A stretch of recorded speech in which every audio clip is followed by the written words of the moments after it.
Alors franchement, des fois, quand on se tape un temps comme ça, je me dis que je préférais vivre dans un pays un peu plus au nord, tu vois. Comme par exemple, je sais pas moi, l'Islande. C'est bien l'Islande. Salut à tous et bienvenue sur Geeko World. Aujourd'hui, je repasse devant la caméra car c'est tout simplement un nouvel épisode de Japan Coverz. Si vous êtes nouveau ou que vous ne connaissez pas encore le concept, et bah pour faire simple, chaque fin de mois, on fait le point sur en fait les sorties manga au Japon pour le mois en cours. Et donc par exemple aujourd'hui on est la fin du mois de juin et il est temps pour nous de faire le point sur les sorties manga au mois de juin au Japon à travers ce nouvel épisode de Japan Cover. Et on va se faire un petit kiff parce qu'il fait son grand retour, je parle bien entendu du générique.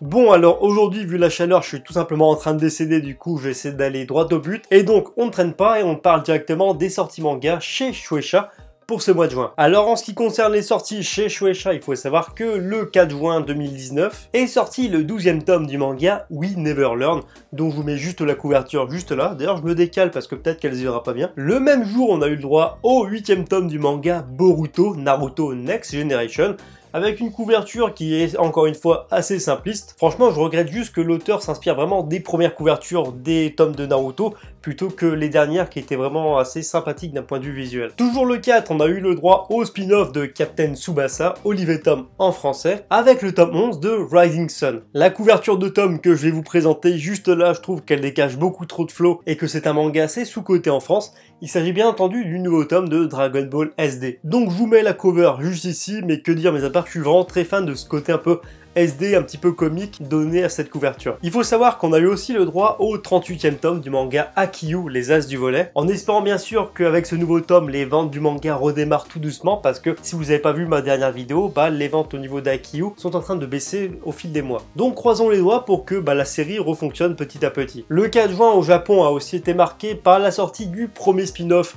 humoristique dédié à The Promised Neverland. Par contre à vérifier, je sais pas si c'est un tome, donc un one shot, ou alors si c'est une nouvelle série. Je vais vérifier ça et je vous mettrai l'information sur la vidéo. Début juin est sorti aussi le 36e tome du manga Shukogeki no Soma, Food Wars en version française. Couverture que je trouve un petit peu tristounette, voilà, elle reste dans le même thème que la précédente couverture, mais perso, bon, je trouve que l'effet un peu photographie ancienne est un peu chelou sur ces tomes qui sont d'habitude hyper colorés. Le 4 juin au Japon était aussi un jour à marquer d'une pierre blanche, notamment avec la sortie du 20e tome de World Trigger. Donc c'est vrai que les sorties sont assez lentes depuis que l'auteur est passé en mensuel. Ensuite, le 14e tome du manga The Promised Neverland a été dévoilé. Je vous l'avais déjà teasé en fait rapidement dans la précédente vidéo, mais que dire mis à part que cette couverture est tout simplement magistrale. Vu les résultats de vente actuellement du manga The Promised Neverland, j'ai tout simplement hâte de voir les chiffres de vente de ce nouveau tome. Est aussi sorti le 16e tome du manga Yuna de la pension Yuragi, Kanikuman, donc j'arrive enfin à le dire, c'est pas trop tôt, tome 68. Alors le 19 juin au Japon, le manga Golden Kamui s'est offert son 18e tome, le manga approchant très prochainement des 20 tomes. Chez Shueisha est aussi sorti au mois de juin l'avant-dernier tome du manga Rikudo, la rage au point, donc profitez de l'avant-dernière couverture qui est tout simplement magistrale. Et enfin pour finir avec les sorties manga chez Shueisha pour ce mois de juin, au Japon, on va parler maintenant du manga Rosen Maiden Zero avec son 4e tome. Peut-être qu'à l'occasion, je jetterai un œil en fait à la série principale. Bref, maintenant je vous propose de passer à l'éditeur Kodansha et regarder ensemble ces différentes sorties qui normalement, si tout va bien, si vous êtes fan de Nanatsu no Taizai par exemple,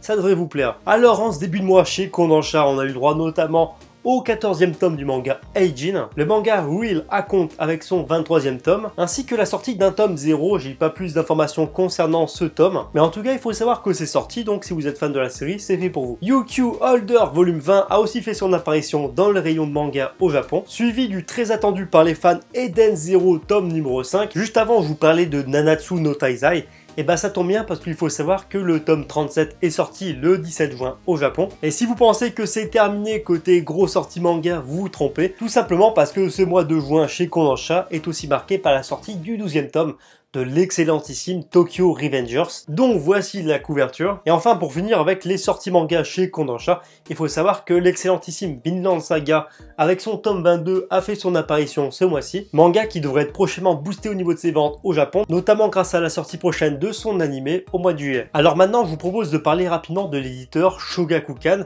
qui a eu le droit notamment à 2 belles sorties pour ce mois de juin, notamment grâce à la sortie du 8e tome de Jagan et du 5e volume du manga Pokémon Sun Sun and Moon. Ensuite, du côté de l'éditeur Shinchosha, il y a eu une sortie assez intéressante qui d'ailleurs arrivera bientôt en France. Il s'agit tout simplement du 3e tome du manga La Voix du Tablier. Et enfin, dernière ligne droite de cette vidéo, parce qu'on va parler des sorties manga pour le mois de juin, mais cette fois chez l'éditeur Square Enix. Et chez Square Enix sortait ce mois-ci au Japon le 23e tome du manga Double Blight, ainsi que le manga Goblin Slayer tome numéro 7. Et enfin, avant de passer à la partie un peu plus teaser des sorties manga pour le mois de juillet au Japon, si comme moi vous êtes fan de Sword Art Online, il faut tout simplement savoir que l'éditeur Kodokawa, qui est tout simplement l'éditeur en charge de la distribution du manga Sword Art Online au Japon, a dévoilé la couverture du 4e tome de Sword Art Online Ordinal Scale, et ça sortira au Japon le 26 juin. Et enfin, avant de finir cette vidéo, on passe à la partie un peu plus teaser, avec notamment 2 couvertures de 2 grosses sorties qui sortiront en fait au mois de juillet au Japon. Et on commence avec la sortie du 93e tome du manga One Piece. Donc la couverture a été dévoilée avant-hier, et que dire mis à part qu'elle est totalement stylée. Et d'ailleurs en plus, si vous faites attention, la couverture est en même temps un clin d'œil au 39e tome du manga One Piece. Et le mois de juillet sera aussi marqué par la sortie du 20e tome de One Punch Man. Donc One Punch Man atteint enfin la barre symbolique des 20 tomes. Et la couverture a été dévoilée sur les réseaux sociaux, donc notamment Twitter. Donc je l'avais un peu partagé, donc si vous me suivez, vous avez vu l'info. D'ailleurs pendant que j'y suis, n'hésitez pas à me suivre. Et que dire mis à part que la couverture est totalement stylée, et perso je suis vraiment trop fan des dessins de Murata. Enfin bref, voilà, c'est tout pour cette vidéo, j'espère vraiment qu'elle vous a plu. Franchement, j'ai cru que j'allais décéder de chaleur avant la fin. En tout cas, si la vidéo vous a plu, n'hésitez pas à me le faire savoir en faisant 2 petites choses. Donc premièrement en lâchant des pouces bleus, et en me disant dans les commentaires ce que vous avez pensé de la vidéo, voire même des sorties manga en fait pour ce mois de juin au Japon de façon générale. Et si c'est pas encore fait, bah n'hésitez pas à vous abonner à la chaîne.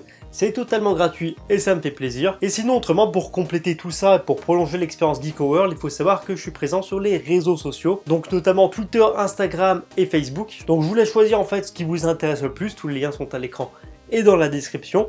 Et sur ce, je vous dis à bientôt pour une prochaine vidéo.